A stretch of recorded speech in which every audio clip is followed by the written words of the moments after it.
दोस्तों, आज मैं आपको गिद्ध की कहानी सुनाऊंगा। गिद्ध यानी ईगल। एक बार गिद्धों का एक झुंड उड़ता उड़ता एक टापू पर जा पहुंचा। वह टापू समुद्र के बीचों बीच स्थित था। वहां ढेर सारी मछलियां, मेंढक और समुद्री जीव थे। इस प्रकार गिद्धों को वहां खाने पीने की कोई दिक्कत नहीं थी। सबसे अच्छी बात यह थी कि वहां गिद्धों का शिकार करने वाला कोई जंगली जानवर भी नहीं था। गिद्ध वहां बहुत खुश थे। इतना आराम का जीवन उन्होंने पहले कभी नहीं देखा था। उस झुंड में अधिकांश गिद्ध युवा थे।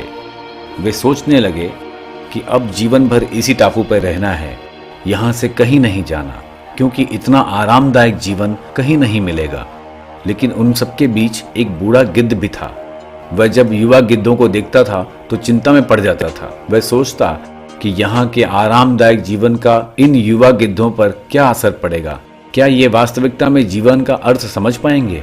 यहाँ उनके सामने किसी प्रकार की चुनौती नहीं है। ऐसे में जब कभी मुसीबत इनके सामने आ गई तो ये कैसे उसका सामना करेंगे? बहुत कुछ सोचने के बाद एक दिन बूढ़े गिद्ध ने सभी गिद्धों की एक सभा बुलाई। अपनी चिंता बताते हुए वह उनसे बोला कि इस टापू पर रहते हुए हमें बहुत दिन हो गए हैं। मेरे विचार से अब हमें वापस उसी जंगल में चलना चाहिए जहाँ से हम आए थे। यहाँ हम बिना किसी चुनौती का जीवन जी रहे हैं। ऐसे में हम कभी भी मुसीबत के लिए तैयार नहीं हो पाएंगे। युवा गिद्धों ने उसकी बात सुनकर भी अनसुनी कर दी। उन्हें लगा बढ़ती उम्र के असर से बूढ़ा गिद्ध सठिया गया है, इसलिए ऐसी बेकार की बातें कर रहा है। उन्होंने टापू की आराम की जिंदगी छोड़कर जाने से मना कर दिया। बूढ़े गिद्ध ने उन्हें समझाने की बहुत कोशिश की।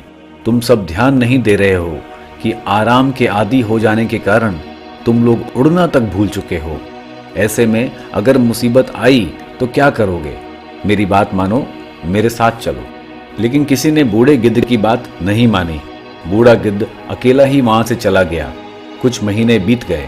एक दिन बूढ़े गिद्ध ने टापू पर गए गिद्धों की खोज खबर लेने की सोची और उड़ता उड़ता उसी टापू पर पहुंचा। टापू पर जाकर उसने देखा वहां का नजारा पूरा का पूरा बदला हुआ था। जहां देखो वहां गिद्धों की लाशें पड़ी हुई थीं। कई गिद्ध लहूलुहान होकर और घायल अवस्था में पड़े हुए थे। हैरान बूढ़े गिद्ध ने एक घायल गिद्ध से पूछा, ये क्या हुआ? ऐसा कैसे हुआ? तुम लोगों की ये हालत कैसे हुई? घायल गिद्ध ने बताया कि आपके जाने के बाद इस टापू पर बड़े मजे की जिंदगी हम जी रहे थे, लेकिन एक दिन एक जहाज आया। उस जहाज से यहाँ चीते छोड़ दिए गए। शुरू में तो उन चीतों ने हमें कुछ नहीं किया, लेकिन कुछ दिनों बाद जब उन्हें आभास हुआ कि हम उड़ना नहीं जानते, हमारे पंजे और नाखून कमजोर पड़ गए हैं, हम तो किसी पर हमला भी नहीं कर सकते और न ही अपना बचाव कर सकते हैं, तो उन्होंने हमें एक एक करके मारकर खाना शुरू कर दिया। उसके कारण ही हमारी ये हालत हुई है। शायद आपकी बात मान लेते तो हमें ऐसा दिन नहीं देखना पड़ता।